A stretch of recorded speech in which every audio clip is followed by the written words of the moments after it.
Mahlzeit, liebe Freunde der historischen Küche. Weihnachten ist durch die Tür und es gab Gans. Und was fällt da immer wieder an? Gänseschmalz. Und deshalb habe ich mir überlegt, ich suche mal ein historisches Rezept für den Gänseschmalz raus und ich habe da auch was gefunden.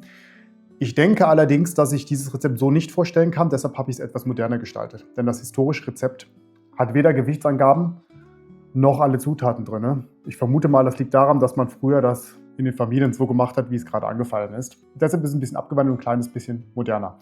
Wir gehen jetzt in die Küche und ich zeige euch mal, wie man ein leckeres Gänseschmalz aus dem Gänsefett nachkochen kann. Vielleicht vorweg, ich habe eine kleine Historie vorbereitet, was den Gänseschmalz angeht. Wen das nicht interessiert, einfach unten gucken, ich habe euch Kapitelmarken reingesetzt. Also Gänseschmalz an sich hat eine sehr, sehr lange Historie, bis in die Antike. Ganz, ganz früher waren Gänse recht einfach zu halten und es fiel eine Menge Schmalz an. Und man hatte nicht die Möglichkeit der Versorgung von vielen tierischen Fetten und hat deshalb das Gänseschmalz genutzt. Denn es war einfach herzustellen und es war vor allem sehr, sehr lange lagerfähig und es hat einfach sehr lecker geschmeckt. Im Mittelalter, im heutigen Deutschland, Polen und Böhmen sowie Ungarn war Gänseschmalz auch sehr beliebt. Denn dort hatte man auch sehr viel Tiere gehalten und Butter war nur sehr begrenzt, zu bekommen und auch nicht so lange haltbar und Olivenöl ging schon mal fast gar nicht. Und deshalb hat man sich überlegt, wie kann man eine vernünftige oder eine schöne, leckere Fettquelle sich dazu besorgen. Und da die Gänsehaltung sehr berühmt war oder sehr bekannt war, hat man das halt mit Gänsefett gemacht. Besonders wichtig war Gänseschmalz in der jüdischen Küche. Denn, und ich hoffe, ich erinnere mich da richtig, ist es verboten, entsprechend Fleischprodukte mit Milchprodukten oder irgendwie sowas zu mischen. Und deshalb fällt die Butter da raus. Und da kam Gänseschmalz dann eine große Bedeutung zu.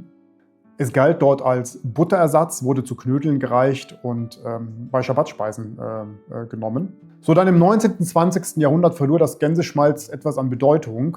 Die tierischen Fette galten als ungesund. Vielleicht der eine oder andere erinnert sich, es lebe der Zucker.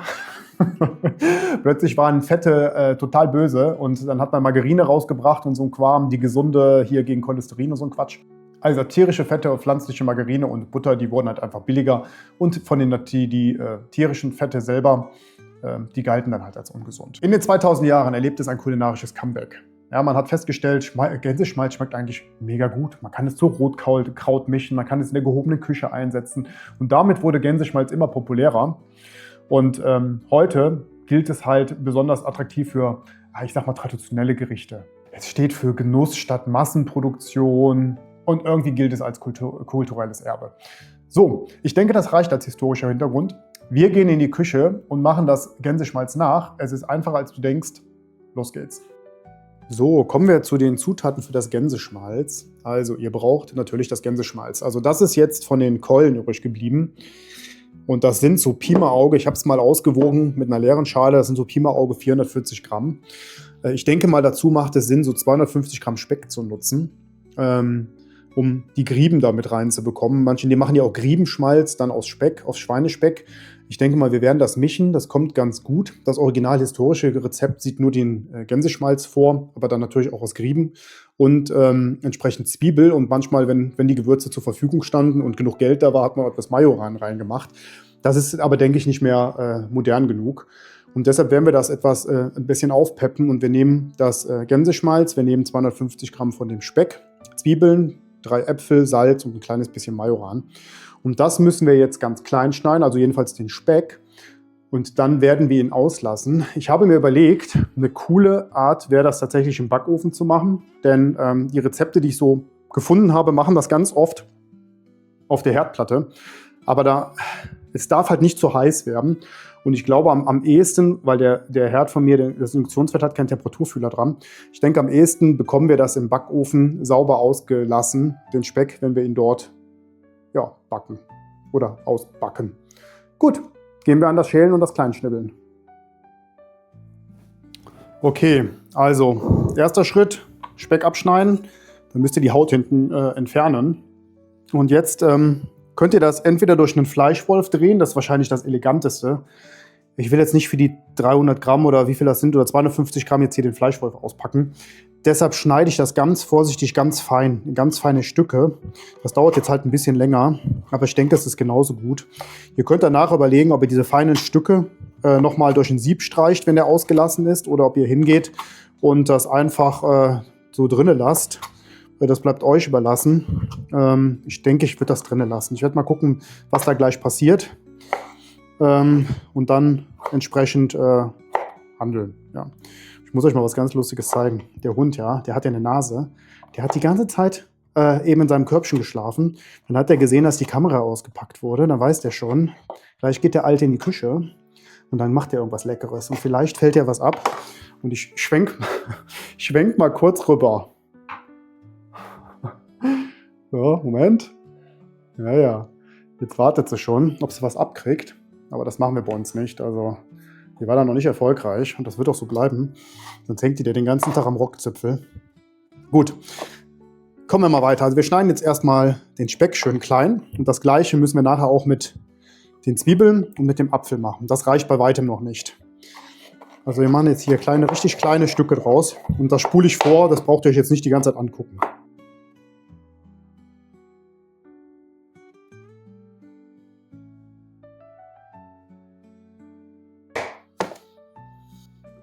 So, also ich denke mal, so ist fein genug. Das lege ich jetzt zur Seite. Den Rest schneide ich raus. Also die beiden anderen Stücke werde ich genauso klein hacken. Dann braucht ihr euch jetzt hier nicht die ganze Zeit angucken, wie ich irgendwelche Speckstückchen klein hacke. Wir gucken gleich weiter. Eine Sekunde. Okay, ich habe das jetzt klein geschnitten und schon mal in den Topf reingemacht. Da kommt gleich das Griebenschmalz zu. Aber jetzt machen wir noch mal ganz schnell hier die Zwiebel klein und die Äpfelchen klein. Die müssen nämlich damit rein. Und dann werden wir das ganz kurz an dem Backofen, auf dem Herd kurz anfangen heiß zu machen. Und dann kommt das bei, ja, ich würde sagen, so 100 Grad in den Backofen für ca. 45 Minuten. Und dann sollte das Griebenschmalz eigentlich fertig sein. Man sieht das wohl daran, wenn die Griebenstückchen da drin schön kross und braun werden, genauso wie die Zwiebeln, die da drin sind. Also werden wir da gleich mal dann reinschauen und gucken, ob das funktioniert. Vielleicht noch ein Tipp. Holt euch nicht so ein Bambusbrettchen. Ja? Da war die Idee ganz cool, ein Bambusbrett zu holen, weil Bambus ja ein relativ schnell nachwachsender Rohstoff ist. Aber die Erfahrung ist einfach, dass der Bambus, der ist so hart, dass davon tatsächlich das Messer stumpf wird. Ich muss mich da mal informieren. Ich glaube, es gibt da bessere Alternativen. Wenn ihr da ein schönes Brettchen habt oder einen coolen Tipp habt, wie ihr bei euch schneidet, auf was für ein Material ihr schneidet, ohne dass das Messer stumpf wird, was aber auch gleichzeitig genug Auflagefläche hat, um ein bisschen was auch zu schnippeln, dann schreibt mir das doch mal in die Kommentare. Ihr könnt auch gerne einen Link reinmachen, wenn ihr wollt. Da gucke ich mir das mal an. Und das ist nämlich das nächste, was ich upgraden muss. Weil so macht das tatsächlich keine Freude, wenn immer das Messer stumpf wird. Gut, man muss dazu sagen, ich bin auch ein bisschen faul, was das Schärfen angeht. Solange es noch einigermaßen gut schneidet, mache ich das nicht. Ich weiß, das müsste ich mir abgewöhnen, das ist nicht so toll. Aber nichtsdestotrotz, wenn es länger scharf bleibt, weil die richtige Unterlage drunter ist, wäre das natürlich auch schon mal eine halbe Miete. Ne? So, wir machen die nicht ganz klein. Ich denke, das können wir so lassen. Die schrumpeln ja alle auch noch was zusammen, wenn die gleich in den Backofen kommen, im Fett. Gut, die Äpfel müssen wir noch waschen. Ihr werdet gleich staunen. Schaut mal, wie die aussehen. Da denkt ihr, oh, wie unappetitlich und bla bla bla. Das sind die eigenen Äpfel aus dem Garten und die bilden so eine Patina. Das sind Winteräpfel. Passt mal auf, wie die gleich aussehen, wenn ich jetzt vom Waschen komme. So, schaut mal. Die sehen doch ganz anders aus, ne? Also wäre das ein anderer Apfel. Gut, ich werde sie trotzdem schälen. Ich weiß nicht, ob die harte Schale in dem Griebenschmalz oder in dem Gänseschmalz nachher irgendwie Themen macht. Deshalb schäle ich die und schneide die klein. Und dann kommen die rein, aber ich wollte euch das mal zeigen.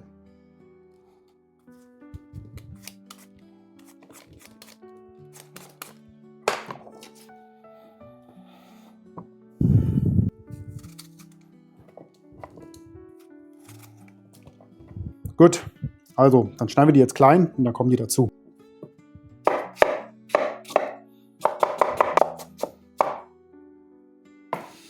So, schaut mal. Die sind jetzt ähnlich groß wie die Zwiebelstückchen, vielleicht ein bisschen größer. Ich hoffe, das reicht. Ich habe da auch keine Ahnung von. Wenn ihr das gut wisst, wie man das gut machen kann, lasst es mich wissen. Wir probieren das aber aus. Ich vermute, das wird gut funktionieren. Aber man weiß ja nie. Ne? So, also, jetzt räumen wir ein bisschen auf. Dann kommt der Gänseschmalz dazu, das ganze Schmalz. Und danach ein bisschen Gewürze. Und dann bringen wir es auf den Herd. So, also, da kommt jetzt das Gänseschmalz dazu.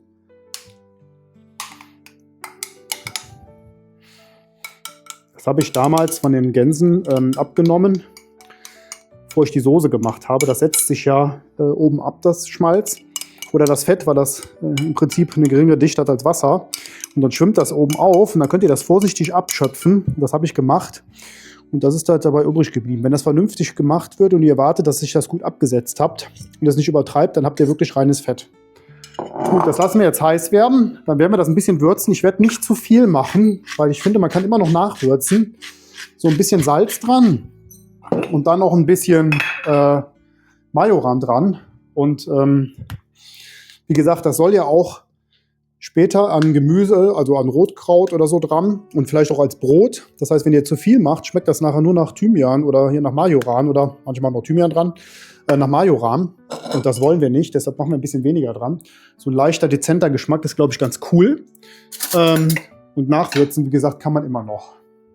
So, dann bringen wir das jetzt mal auf Temperatur und dann geht das genau so, wie es ist in den Backofen.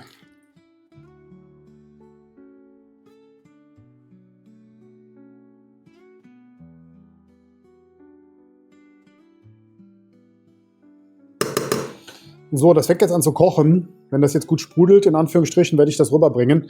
Passt da bloß auf, ja. Heißes Fett ist ganz übel, weil ihr seht auch gar nicht, wie heiß das wirklich ist.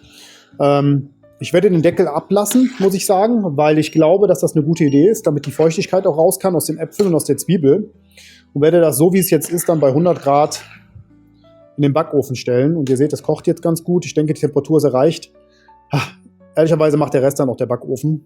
Ich will es nur nicht kalt reinstellen, weil das dauert halt einfach viel zu lange, bis die Luft die Energie dann halt in den Topf übertragen hat. Aber wenn es jetzt einmal aufgekocht ist, denke ich, ist es ganz gut, es so einfach reinzustellen. So. Mal schauen wir mal jetzt noch mal eine Minute, um sicher zu gehen, dass es wirklich heiß ist. Aber das sieht eigentlich ganz gut aus. Ich denke, wir lassen das so. Zu heiß ist schlecht und verbrennt. Alles klar, ab in den Ofen damit. Wir sehen uns in einer Stunde wieder. So, schaut mal, wie das Resultat aussieht. Wie ihr seht, habe ich den Topf nochmal gewechselt und habe so eine Kasserole genommen. Also ich habe nach einer Dreiviertelstunde in den Topf geguckt, da ist nichts passiert. Und da habe ich mir überlegt, ich mache eine größere Fläche und rühre dann hier regelmäßig mal um. Und die Äpfelchen sind jetzt leicht golden geworden, die Zwiebelchen auch so ein bisschen. Und ich denke, das ist ausreichend. Ich habe die Gläser bereits schon in den Backofen gestellt, dadurch platzen die mir nicht, wenn ich es umfülle. Und ich werde das jetzt in die Gläser füllen. Und wenn das kalt ist, werden wir es probieren. Kommen wir zum Vertesten vom Gänseschmalz. Ich habe zwei Versionen gemacht. Ich habe einmal das Gänseschmalz nicht ganz so stark ausgelassen. Dazu habt ihr die Bilder ja in der Kasserole gesehen. Das war so ganz leicht angebräunt. Das sieht so aus. Ich hoffe, man sieht es gut. Und dann habe ich noch mal ein zweites gemacht, wo ich es etwas stärker angebräunt habe. Das ist, ich sag mal, deutlich stärker durchgegart. Und wir probieren mal aus, welches besser schmeckt. Also wir nehmen erstmal das, was weniger braun geworden ist.